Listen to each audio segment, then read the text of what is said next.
Hello everyone, welcome back on civil service photo channel. Everyone, आज के UP specials के video में आपका स्वागत है। एवरीवन, हम लोग जो पिछला वीडियो पे बात किए थे उस वीडियो का टॉपिक था जिला स्तर पर कृषि उत्पादकता उत्तर प्रदेश में। ओके एवरीवन, अगर आपके पास प्रीवियस ईयर का पेपर होगा तो आप जब प्रीवियस ईयर पेपर पे फोकस करेंगे तो पाएंगे कि जो नोट्स हैं वो सारे के सारे एग्जाम के पॉइंट ऑफ व्यू से ही तैयार किए जा रहे हैं। ओके, आज का जो वीडियो का टॉपिक है ये है उत्तर प्रदेश की मिट्टियां। काफी कंफ्यूजिंग ये टॉपिक रहा है ऑल टाइम से, तो प्रीवियस ईयर के पेपर को माइंड करके इसको तैयार किया गया है कि जो क्वेश्चंस बार बार रिपीट भी हुए हैं, साथ ही साथ जो ट्रेंड रहा है थोड़ा सा कंफ्यूजिंग, थोड़ा सा कॉम्प्लेक्स बनाकर क्वेश्चंस को, तो उस लेवल को ध्यान देकर के इस नोट्स को तैयार किया गया है। ओके, अगर अभी तक उत्तर प्रदेश की मिट्टियों के ऊपर आपने नोट्स तैयार नहीं किया है तो मैं इसको टेलीग्राम ग्रुप पे शेयर भी कर दूंगा। साथ ही साथ आप छोटा सा इस वीडियो के साथ ही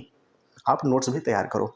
दूसरी बात और अंतिम बात मैं ये कहना चाहूँगा कि एवरीवन, यहाँ का ये जो प्लेटफॉर्म है ये कोई पढ़ाने का, ज्ञान देने का प्लेटफॉर्म नहीं है। मेरी एक छोटा सा इनिशिएटिव रहता है कि एक सही दिशा में एक सही नोट्स बताया जाए। ओके, मैं बार बार एक बात कहता हूं कि किसी भी एक साधन पर आप डिपेंडेंट ना रहो, किसी भी एक मैगजीन पे आप डिपेंडेंट ना रहो, अपने को बिल्कुल डाइवर्सिफाई करके प्रिपरेशंस करो, तभी कुछ पॉसिबल हो पाएगा रिजल्ट के तौर पर। ओके, और ये जो टॉपिक है ये उत्तर प्रदेश स्पेशल पे हम लोग परिचर्चा कर रहे हैं। UP PCS, UP lower PCS और यूपी आरओ के पॉइंट ऑफ व्यू से, उनके प्रीवियस ईयर क्वेश्चंस के पॉइंट ऑफ व्यू से इसको तैयार किया गया। चलिए स्टार्ट करते हैं। सो एवरीवन, उत्तर प्रदेश की मिट्टियों पे बात करने से पहले एक छोटा सा समझ हम लोग बना लेते हैं कि आखिर मिट्टी होती क्या है। देखिए, अगर हम ज्योग्राफी के पॉइंट ऑफ व्यू से बात करें तो उत्तर जो मिट्टियां होती हैं, जो पृथ्वी है, पृथ्वी का जो यानी जो भूभाग है, भूभाग का जो ऊपरी जो लेयर होता है उसको हम परपटी कहते हैं।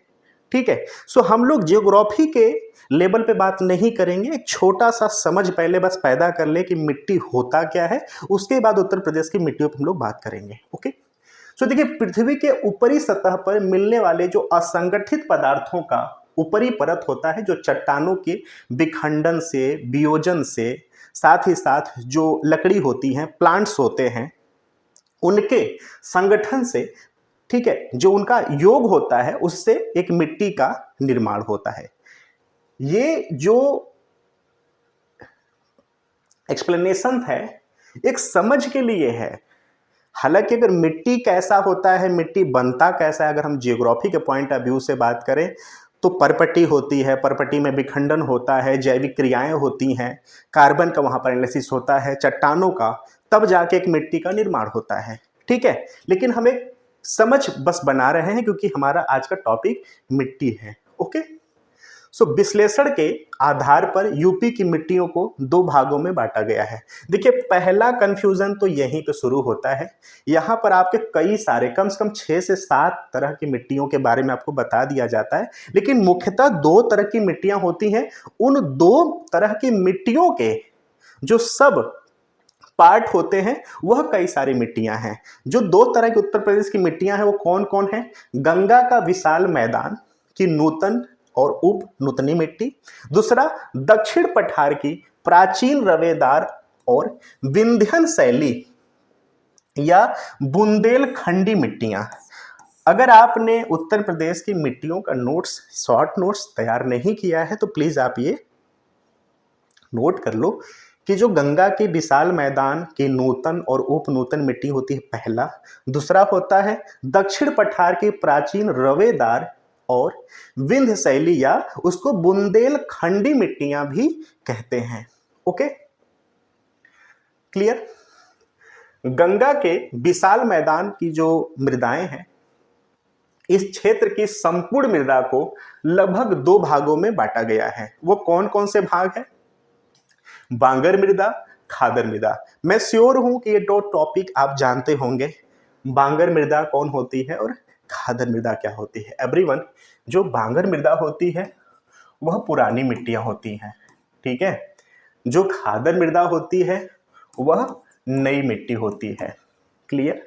अब जो पुरानी मिट्टी है, अगर हम एक नॉर्मल समझ की बात करें तो जो पुरानी मिट्टी होती है, पुरानी मिट्टी का जो उर्वरा शक्ति है, पैदावार का जो क्षमता है वो खत्म हो चुकी होती है।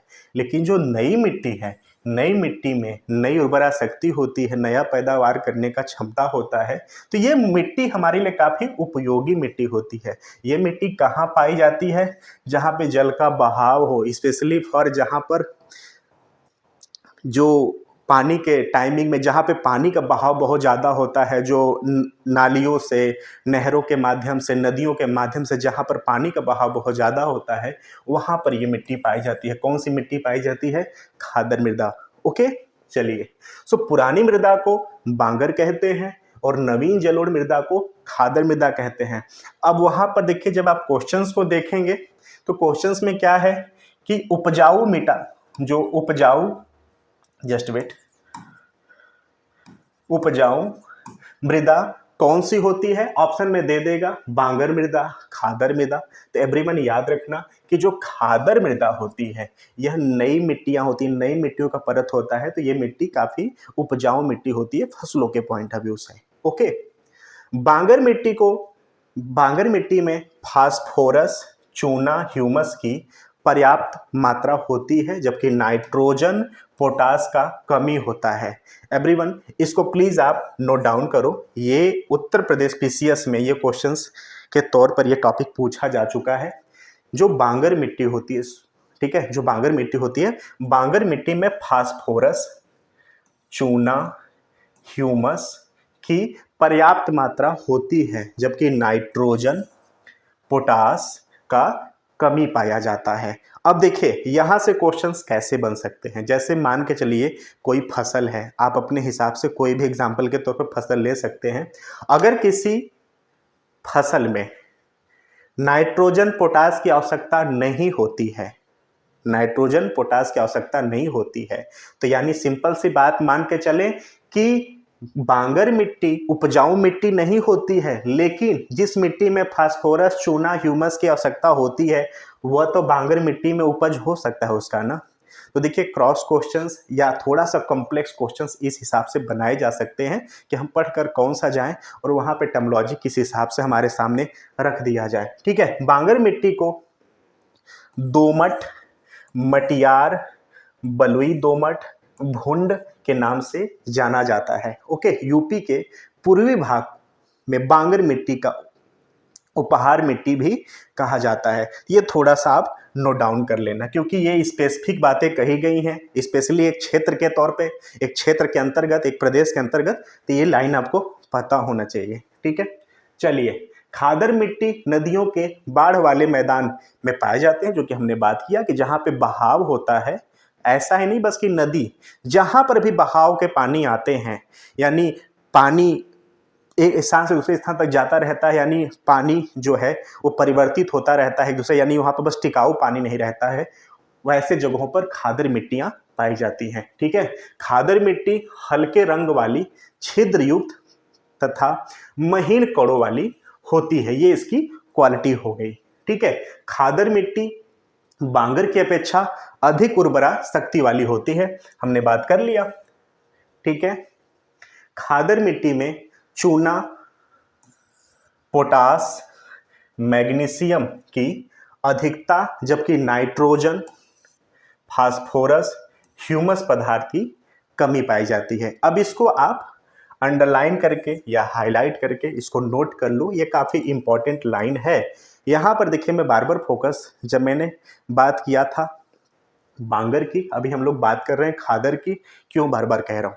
यहाँ पर होता क्या है कि जैसे चना का प्लांट्स होता है, ठीक है, धान का है, गेहूं का है, तो ऐसा नहीं कि सारे पदार्थ सारे फसलों के लिए उपयोगी होता है, ऐसा बिल्कुल नहीं है।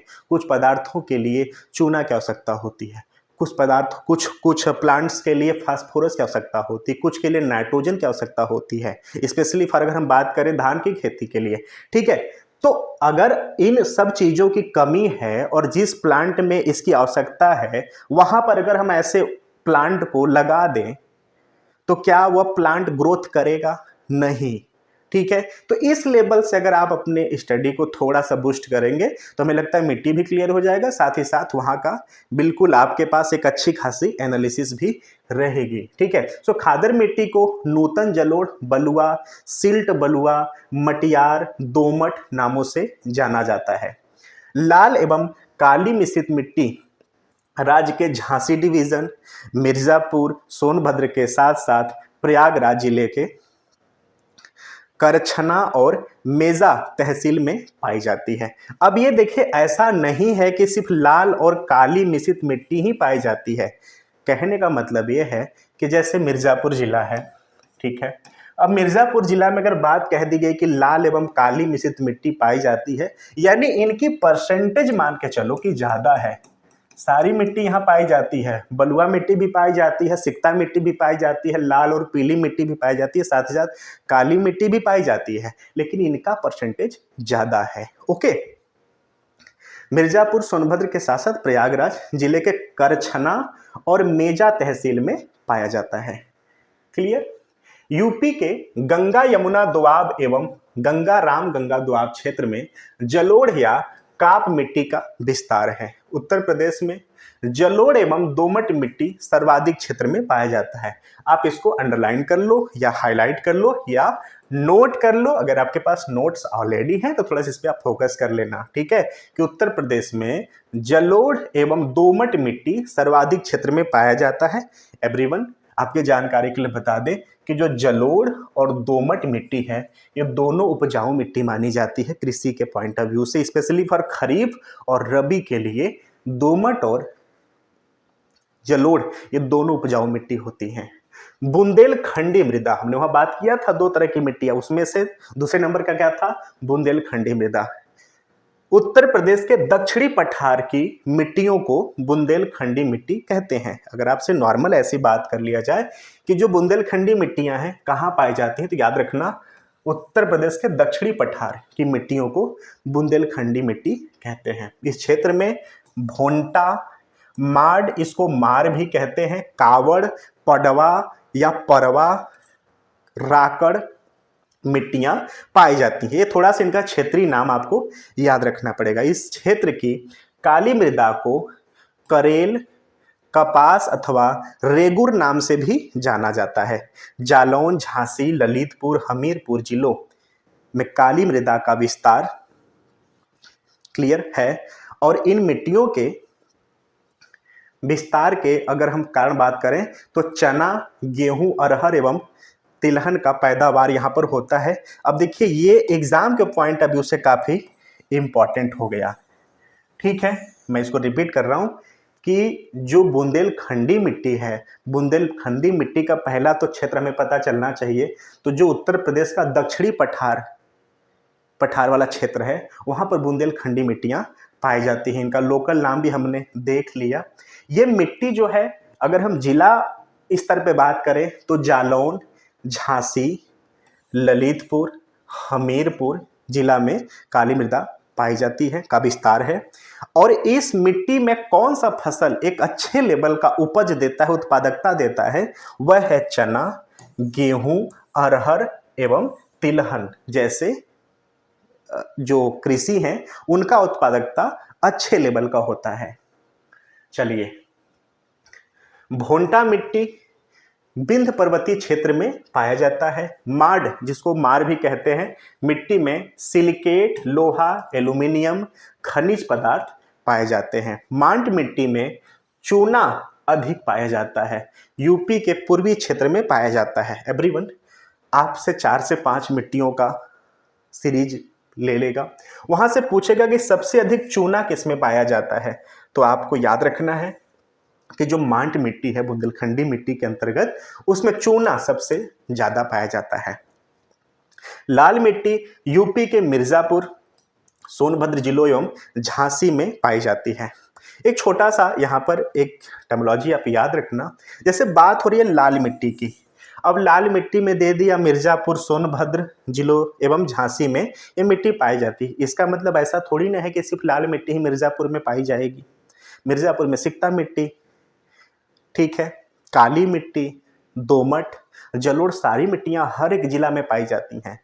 लेकिन स्पेसिफिक अगर बात की जा रही है तो इस पे फोकस आपको रखना है, क्योंकि इनकी एवरेज ज़्यादा होती है, इनका क्षेत्रवार जो एवरेज है ज़्यादा रहता है। अगर हम लाल मिट्टी की बात करें तो लाल मिट्टी बलुआ में लाल सैलों के अपक्षय से बनता है। यानी कहने का मतलब है कि जो लाल सैल होते हैं, पत्थर होते हैं, उनके टूटने से उनके जो महीन रवे जो उनके टूटते हैं धीरे धीरे बारिश की वजह से, हवा के वजह से, ठीक है, पानी के बहाव की वजह से जो सैल विखंडित होते हैं, उनसे इसका निर्माण हुआ है। विस्तार कहाँ कहाँ है? बेतवा, धसान नदियों वाले क्षेत्रों में भी इसका विस्तार पाया जाता है। नाइट्रोजन, जीवांश, फास्फोरस, चूना खनिज की कमी पाई जाती है इस मिट्टी में। तो ऐसा फसल जिसमें कि नाइट्रोजन, जीवांश, फास्फोरस, चूना जैसे खनिज की आवश्यकता हो, और ऐसे जगह पर अगर उस फसल को बो दिया जाए जिसमें कि इसकी आवश्यकता है, तो क्या यह मिट्टी उस फसल के लिए उपजाऊ रहेगी? बिल्कुल नहीं। आप देखे होंगे कि हर एक क्षेत्र में कुछ स्पेसिफिक तरह से कृषि का उपज कराया जाता है, कृषि की बुआई होती है। कारण क्या है? लोग कहते हैं ना कि किसी मिट्टी में आलू अच्छा होता है, किसी मिट्टी में गन्ना बहुत अच्छा होता है, किसी मिट्टी में धान बहुत अच्छा होता है, किसी मिट्टी में गेहूं बहुत अच्छा होता है। उसका कारण क्या है? उसका कारण यही है, ठीक है।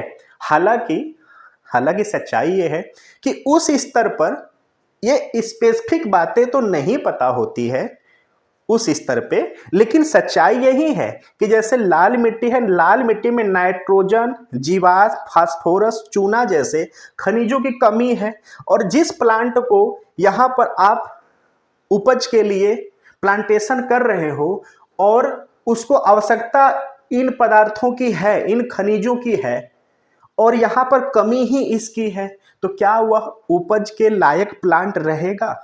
नहीं।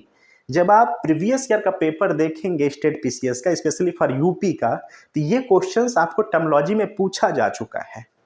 तो इस लेवल से अपने थोड़ा सा स्टडी को बूस्ट करिए, थोड़ा थोड़ा, ठीक है। चलिए, इसमें गेहूं, चना, दलहन आदि फसलें उगाई जाती हैं। अब इसका मतलब क्या हुआ? इसका मतलब यह हुआ कि गेहूं, चना, दलहन जैसी फसलों को, ठीक है, जैसी फसलों को नाइट्रोजन, जीवांश, फास्फोरस, चूना जैसे खनिजों की आवश्यकता नहीं होती है। बात समझ में आ गया?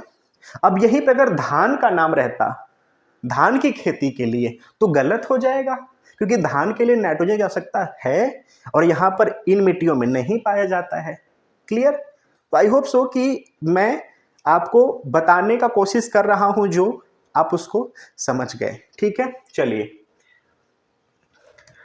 ऊसर एवं रेह मिट्टी अलीगढ़, मैनपुरी, कानपुर, सीतापुर, लखनऊ, उन्नाव, एटा, इटावा, रायबरेली जिलों में पाई जाती है। यह लवण से प्रभावित है।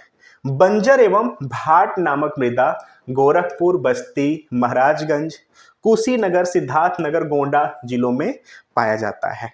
टर्शियरी मिट्टी यूपी के शिवालिक पहाड़ी क्षेत्र में पाई जाती है, ठीक है। और चाय की खेती के लिए काफी उपयुक्त मिट्टी होती है। कौन? टर्शियरी मिट्टी। तो थोड़ा सा इसको आप नोट डाउन कर लेना, इंपॉर्टेंट में। यूपी के उत्तर पश्चिम भाग की मिट्टियों में फास्फोरस खनिज की कमी पाई जाती है। हमने क्षेत्रवार, देखिए, क्षेत्रवार तरीके से भी आपको माइंड करना है, हालांकि मैं वो डायग्राम बनाया हूं, अभी आगे हम लोग उस पर बात करेंगे। क्षेत्र के तौर पर भी थोड़ा सा फोकस कर लीजिए कि जैसे ये हो गया आपका उत्तर, ये हो गया दक्षिण, ये पूर्व, ये पश्चिम।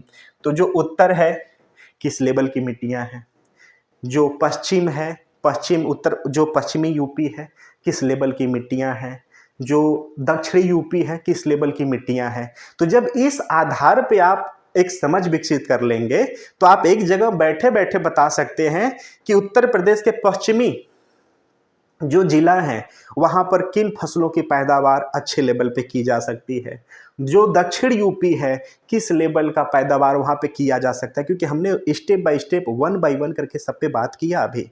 Okay, clear? चलिए, ओके। यूपी के उत्तर पश्चिम भाग की मिट्टी में फास्फेट की कमी पाई जाती है। जौनपुर, आजमगढ़, मऊ जनपद की मिट्टियों में पोटास की कमी है। तो जिला स्तर पे भी अब जौनपुर, आजमगढ़, मऊ जनपद में मिट्टियों में पोटास की कमी होती है। अब ऐसे मिट्टी में जिन फसलों को पोटास की आवश्यकता है, अगर उनकी बुआई करनी है, उनका प्लांटेशन करना है, तो आपको फर्टिलाइजर के रूप में या तो पोटास की छिड़काव करने पड़ेंगे, या ऐसे कृषि उपज से, ऐसे प्लांटेशन से आप बचो जिसको कि पोटास की आवश्यकता है। ओके, चलिए।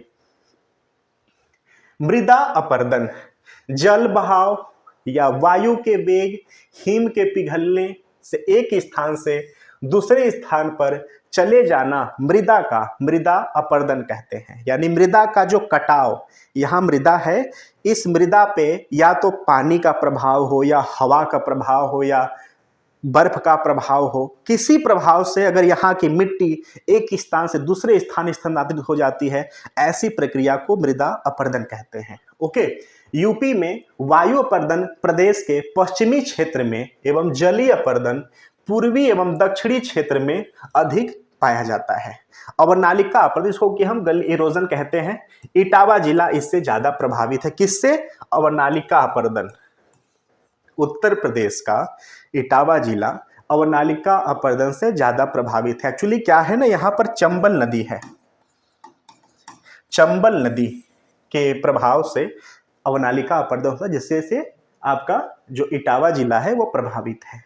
अवनालिका अपरदन उत्तर प्रदेश के पश्चिमी क्षेत्र में है, परत अपरदन उत्तर प्रदेश के पूर्वी क्षेत्र में है, और रील अपरदन उत्तर प्रदेश का दक्षिणी क्षेत्र से प्रभावित है। तो हमने जोन वाइज भी बात कर लिया, क्षेत्र वाइज कि उत्तर प्रदेश का जो पूर्वी क्षेत्र है वह परत अपरदन से प्रभावित मिट्टियां हैं यहाँ की।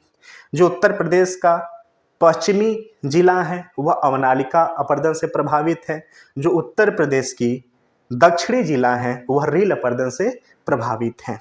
वायु अपरदन से मथुरा, आगरा सर्वाधिक प्रभावित जिला है।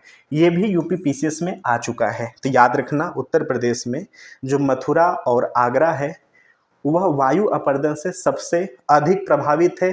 स्पेशली बात करें मथुरा जिला का, तो मथुरा जिला ज्यादा है, उसके बाद आगरा का नंबर आता है। जलीय अपरदन से यूपी का सर्वाधिक प्रभावित क्षेत्र कौन सा है? तराई क्षेत्र। यहां पे नोट डाउन करना, हिमालय, हिमालय, हिमालय का तराई क्षेत्र, ठीक है, जलीय अपरदन से प्रभावित है। प्रदेश का पश्चिमी दक्षिणी क्षेत्र में लवड़ी या क्षारी मृदा पाई जाती है। पूर्वी क्षेत्र, जिसको कि तराई के भी नाम से जानते हैं, अम्लीय मृदा कुछ हिस्सों में पाया जाता है।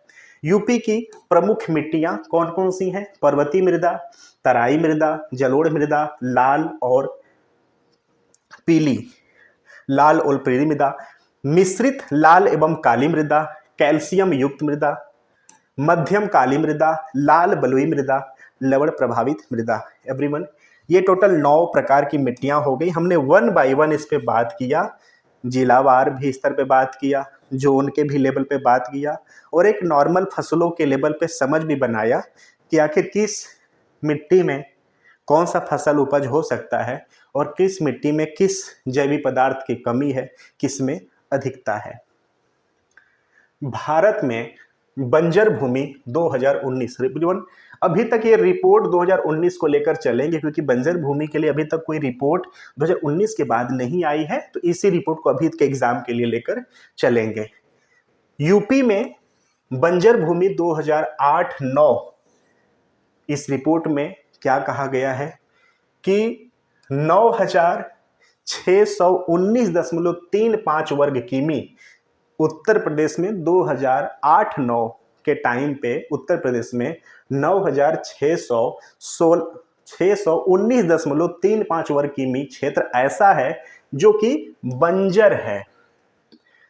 भारत के भौगोलिक क्षेत्र का 3.99% जो है वह बंजर भूमि है। उसी रिपोर्ट में 2015-16 के आंकड़ों पे क्या कहा गया है कि ये जो क्षेत्र था ये रिड्यूस हुआ है, 8,537.06 वर्ग किमी, जो कि देश के भौगोलिक क्षेत्रफल का 3.54% बंजर है। तो आप ये दोनों आंकड़ा याद रखेंगे। इन दो आंकड़ों से पता चलता है कि सरकार ने नए नए प्रोग्राम, नए नए योजनाएं लॉन्च की, जिसको पाकर के बंजर भूमि को उपयोग में लाने का कोशिश किया गया। ये रिपोर्ट ये बताती है कि 3.99 से 3.54% यानी इसमें सुधार किया गया है।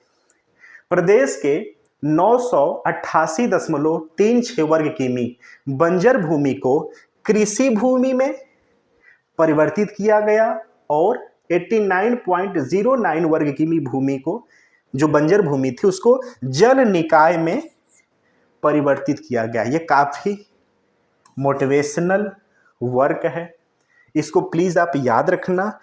ये जो आंकड़ा है इसको आप सीसेट के भी व्यू से याद रखना। सीसेट में ऐसे पैसेज दे देते हैं और वहां पर आपसे ओपिनियन पूछा जाएगा। तो ऐसे जो मामले होते हैं, जो रिपोर्ट के पुख्ता मामले होते हैं, इनको आपको पता होना चाहिए। सर्वाधिक बंजर भूमि झांसी जिला में उत्तर प्रदेश में अभी तक है। 445.36 वर्ग किमी भूमि ऐसी है झांसी जिला में जो कि अभी भी बंजर है। ओके, उसके बाद आगरा का स्थान है, याद रखना। उत्तर प्रदेश में बंजर भूमि के मामले में पहले नंबर पर झांसी जिला है और दूसरे नंबर पर आगरा है। आगरा में 426.47 वर्ग किमी भूमि ऐसी है जो कि बंजर है।